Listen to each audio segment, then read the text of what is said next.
Sa pinaigting na kampanya kontra smuggling, isang rice importer ang sinampola ng Department of Agriculture at inilagay sa blacklist matapos magtangkang manuhol. At ayon sa DA, hindi pa dyan natatapos ang kanilang hakbang laban sa mga pasaway na importer. Si Clazel Pardilla sa Seto ng Balita Live.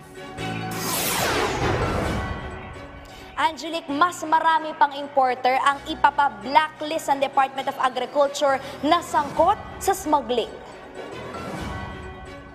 Nagbabalang Department of Agriculture na iba-blacklist ang mga nananamantalang importer. Ayon kay Agriculture Secretary Francisco Tiu Laurel Jr., isang rice importer na ang nasampulan. 4 pang importer ng bigas, isda at asukal ang nakatakdang isama sa blacklisted importers. Nabisto kasi ng DA ang illegal na ginagawa ng mga ito, gaya ng hindi pagdideklara ng tunay na dami ng shipment para maipuslit ang mga produkto. Nabisto kasi ng DA ang illegal na ginagawa ng mga ito, gaya ng hindi pagdideklara ng tunay na dami ng shipment para maipuslit ang mga produkto. Paghahayag na processed food ang inangkat pero agricultural products palang inimport para makalusot sa inspeksyon ng DA at makapag-smuggle.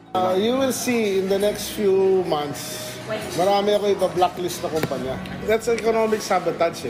Yung mga smugglers are destroying industry by undercutting everybody because of illegal access. Mismong si Secretary Tiu Laurel di umano, sinubukan suhula ng importer. They will send it to a condemnation facility para sunugin. Nahuli namin na yung container dinala doon sa condemnation facility, nilipat sa ibang truck para ibenta. Nahuli namin, sinuhulan ako ng initially 250,000 per container. 20.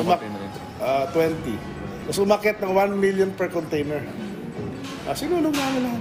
Sabi ng Bureau of Fisheries and Aquatic Resources, pinababagsak ng mas murang smuggled na isda ang presyo ng lokal na isda. May banta rin ito sa kalusugan ng tao. Kapag hindi dumadaan sa mga necessary regulatory requirements, itong mga napupunta sa palengke, aside from pwedeng maapektuhan ng presyo, nalalagay din sa alanganin, sa balad ng alanganin, ang kaligtasan ng publiko. Sang-ayon ang ilang rice stakeholders na iba ng mga importer na sangkot sa smuggling, pero giit nila, siguro kailangan lang tamang proseso, yung mga documents and all, no? Para makita talaga kung sino talaga to. Inatasan na ng DA ang mga importer na isumite ang lahat ng papeles na tugma sa dalang kargamento bago pa dumating sa Pilipinas. Target ng DA na obligahin ang pre-shipment inspection sa bansang pinanggagalingan ng mga produkto. Bubuo rin ang Memorandum of Understanding sa pagitan ng Bureau of Customs para i-deputize ang mga kawani ng DA Inspectorate and Enforcement at makapag-inspeksyon sa mga shipment. Inasahang magiging operational na ang Cold Storage Examination Facility in Agriculture o CEFA sa Bulacan na tututok sa mga pumapasok na imported agricultural products. Angelique, target ng Department of Agriculture na makapagtayo ng 4 na CEFA sa iba't ibang bahagi ng bansa na tututok nga doon sa mga agricultural products na pumapasok sa ating bansa. Kapag kasi may CEFA dyan na ilalagay o magsisilbi tong inspection facility at kung may mga undeclared o may mga illegal dyan na mga produkto ay diretso na i-condemn sa CEFA.